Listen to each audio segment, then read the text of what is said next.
In autumn of 2012, Hurricane Sandy hit New York and really screwed the city up. Me and some friends would ride over from Brooklyn, where I live, where everything seemed normal, cross the Manhattan Bridge, and at the midpoint, all the lights went out. In front of us, everything was dark, dark, dark. Problem is that the power went out, the grid went down. It happened to me, and it will happen to you. There'll be another hurricane, there'll be a snowstorm, there'll be Godzilla rampaging through the streets. Power will go out. The solution is make your own electricity. Figured out a pretty good way of doing that, using a bike generator and a deep cycle battery. If you don't want to, or don't have the time to, or just can't build a bike generator, there's a short-term solution that you can do pretty easily. You need two things. You need a deep cycle battery. You can get them at marine stores, at different auto parts places, or order them online. And an inverter. What an inverter does is it takes 12 volts from a battery, converts it into house current, 110 volts AC. Drill, 320 watts. Wow, that's so many. With these two things, keep your battery charged, plug your inverter in, it's enough power to get by for a day, 2 or 3, depending on the size of the battery and the amount of electricity that you use. When the power goes out, you're sitting on a box of stored electricity. I'll have electricity to keep my refrigerator running, to surf internet porn, electricity that you need to keep your life going. But it's a stopgap solution. If you run out of friends with power or you don't have friends, you need a way to create your own electricity. That's what this bike charger does. At the core is a permanent magnet DC motor. They're in all sorts of things for the size that you would want. Electric wheelchair is excellent, and mobility devices excellent. They're all around. The number that you want to shoot for is about 250 watts of power going in. That means that I'll put 250 watts coming out.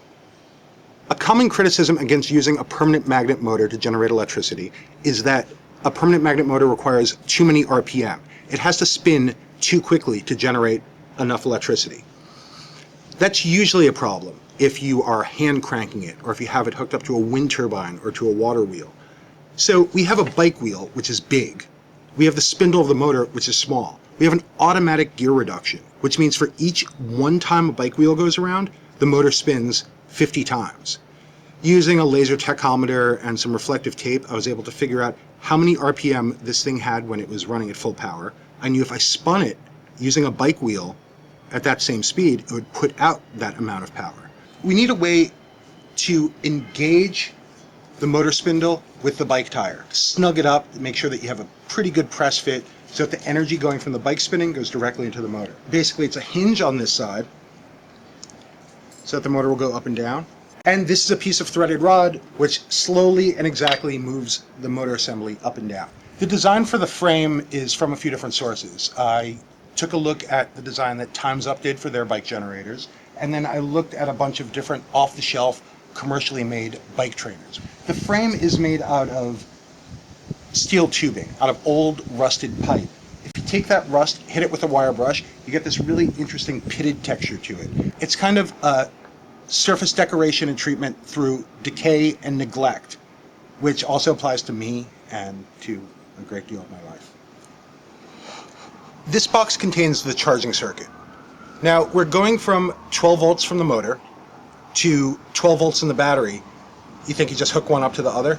Well, for reasons that I only dimly understand that I'm sure are going to be corrected by different commenters, if you just keep dumping electricity into a battery, eventually the battery will overload. You can buy chargers. They're usually down as like solar chargers or wind chargers. I'm interested in building my own. This is a design that I took from a guy named Mike Davis. He designed a charging circuit, a robust, interesting, award-winning charging circuit based off of a 555 chip. The box is 3D printed. It was one of my first experiments with 3D printing. Thank you, MakerBot. But it's kind of overkill for this. I mean, it'd be quicker if I just carved the thing out of soap. But it definitely is a box, and it definitely, mostly, holds electronics. The outside of the box has a few features, including an Adafruit voltage meter, some LEDs that tell you when you're still charging and when you're completely charged, a reset button, and a dump button, all included on the circuit. Let's hook it up to the stand and generate some electricity. This was a once in a 100-year storm, except now it's a once in every 10-year storm, and very soon it'll be autumn. So I like to think of it as not as the apocalypse, but as a practice apocalypse, or as I call it, the practopolis. Voltage is directly proportionate to RPM. The faster a generator spins, the more volts it's going to put out. See, when you're putting around 13, 14 volts, if you go any faster, you'll put out more volts, because they're just going to get burned up by the resistors, by the heat sinks inside of the charging circuit. You're going to be wasting your energy. Right now, I should be doing it as efficiently as possible. The power will go out again. You might have generators, all of those things, but eventually you're going to run out of gasoline and you will be in a world without electricity. When that happens, you will be able to make your own power.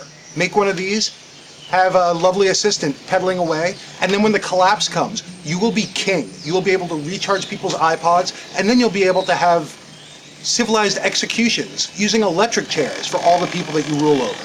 Let's get on that right now.